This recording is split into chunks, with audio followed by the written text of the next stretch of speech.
This time of year, 4 years ago, Democrats were preparing to impeach Donald Trump for withholding aid to Ukraine in an attempt to get political dirt on Joe Biden. But there was one Republican congressman in particular who had a very specific reason for opposing Trump's impeachment, a reason that he repeated over and over and over. Said that it would be bitterly divisive, perhaps irreparably divisive for the country. The founders of this country warned us against a single-party impeachment because they feared it would bitterly and perhaps irreparably divide our nation. Mike Johnson is in way over his head right now.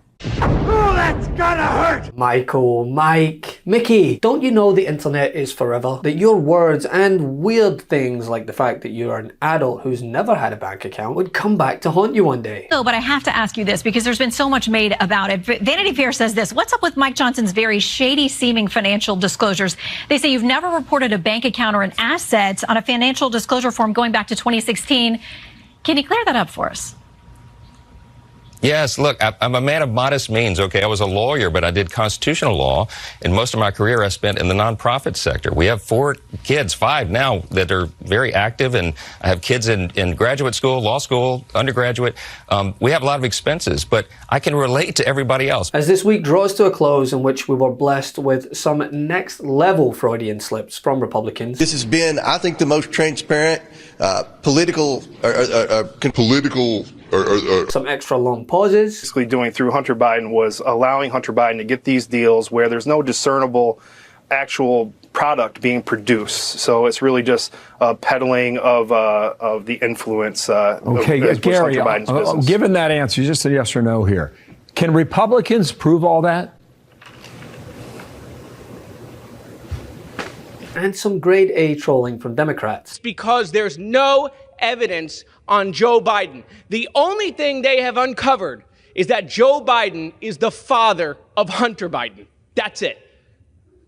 I wanted to draw your attention to a segment by MSNBC host Alex Wagner, as she plays clips of Representative Mike Johnson's explanations in 2019 for his opposition to the impeachment of Donald Trump, and then props him up right against 2023 Mike Johnson and his advocacy for the impeachment of President Joe Biden. And what we get is a good old head-to-head match between past and present Mike, where the loser is, well, Mike and the American people. This time of year, 4 years ago, Democrats were preparing to impeach Donald Trump for withholding aid to Ukraine. Republicans were, not surprisingly, outraged. But there was one Republican congressman in particular who had a very specific reason for opposing Trump's impeachment, a reason that he repeated over and over and over.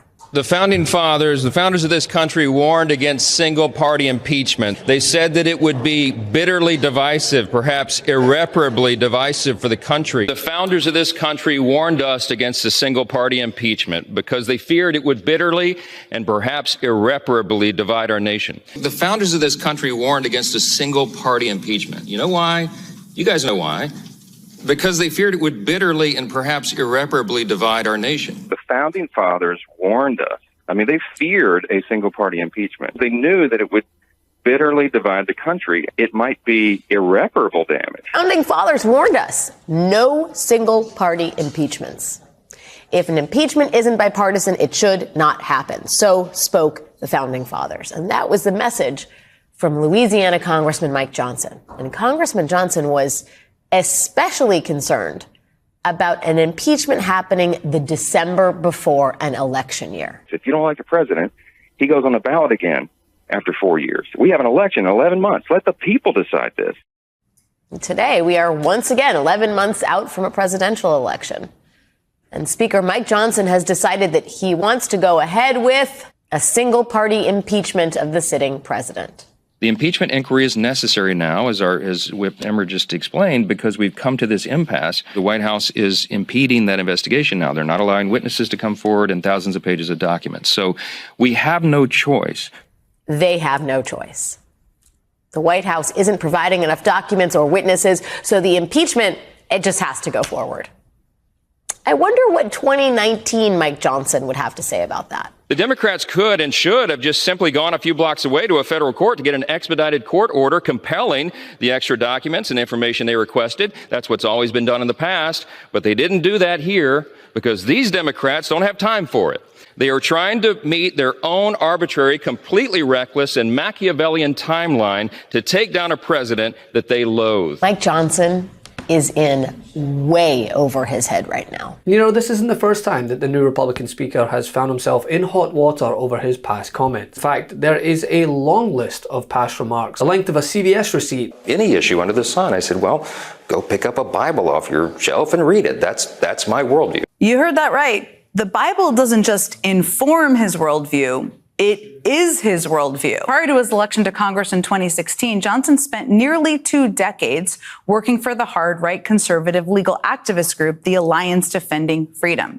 It's a group, by the way, that is so right-wing, it was designated a hate group by the Southern Poverty Law Center. The ADF has worked for decades to blur the line between church and state, if not erase it altogether. It's kind of their goal. Following the Supreme Court's 2003 ruling that struck down the country's sodomy laws as unconstitutional, Johnson criticized the decision and wrote in favor of criminalizing gay sex. In 2016, he actually blamed school shootings on no-fault divorce laws, radical feminism, and legal abortion. But as we know, this is par for the course, not just for Mike Johnson, but Republicans across the board. I mean, you got Jim Jordan this week crying about Hunter Biden not testifying in public. Both argued that the reason he couldn't come for a deposition was because there wasn't a formal vote for an impeachment inquiry. Well, that's going to happen in a few hours. We think it's going to pass. We think the House of Representatives will go on record with the power that solely resides in the House to say we are in an official impeachment inquiry phase of our oversight. And when that happens, we'll see what their excuse is then. They should have been here today. While simultaneously dodging a subpoena of his own like it was a sex abuse scandal at his old college. I look forward to most likely be Jesse, who will next have Jim Jordan on your show. And you can ask him about the subpoena from the January 6th committee that he's flouted for years now, hasn't turned up, no respect for the rule of the law, as Judge Pirro would say. So you can list all these other people, but I want to see Jim Jordan being pushed on that, and I think you're the man to do it. That is quite rich, because the guy who's leaving the hearing room right now, Mr. Jordan, is about 500 days into evading his subpoena. About 500 days. So if we're going to talk about contempt of Congress, let's get real. You got Kevin McCarthy twisting himself into a Wetzel pretzel to show support for said impeachment, very much negating his past comments on the matter. I'm just about your words. Why did you change your words? Okay, well, let me answer your question, because I've answered it every single day, and you could answer me every single day. Nancy Pelosi changed the president of this House. But that was this doesn't preclude from a... Nancy Pelosi changed the president of this House on September 24th. It was withheld and good enough for every single Democrat here. It was good enough for the judge. Why would it have to be different today? McCarthy not explaining there, despite my efforts to try to get him to explain why he changed his position from saying there would be absolutely be a vote to ordering this investigation to happen. Pelosi, if you recall, in that first impeachment, an inquiry did occur for Donald Trump, and then the vote occurred about a month into that inquiry.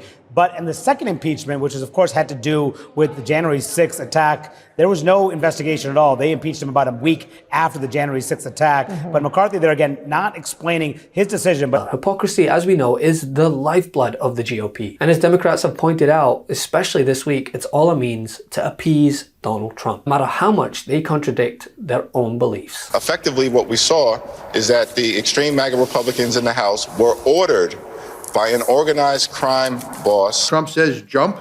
The MAGA extremists say how high. All I can say is Donald J. Trump 2024, baby. That all I can say is there's some indication of maybe some compromise with China particularly, but I have no evidence of it, and I'm going to just follow the facts where they are, and the facts haven't taken me to that point where I can say that the president's guilty of anything. Thanks so much for watching. We're only a few subscribers short of 2 million subs. Please subscribe right now to the MeidasTouch YouTube channel for free and help us grow this unapologetically pro-democracy network.